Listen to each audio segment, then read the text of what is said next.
காலை மாலை எல்லாம் வேலையிலும் என்னை நடத்தும் உன் கரங்கள் நான் கண்டேன். தேவை பெருகும் போது சிக்கி தவித்திடாது உதவும் உன் கரங்கள் நான் கண்டேன்.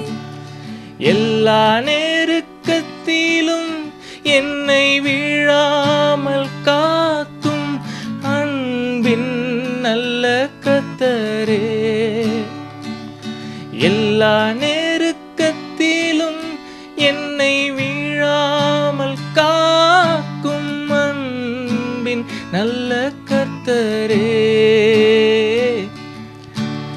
ஆயிரம் ஆயிரம் நன்மைகள் அனுதினம் என்னை சூழ்ந்திட கிருபையும் இரக்கமும்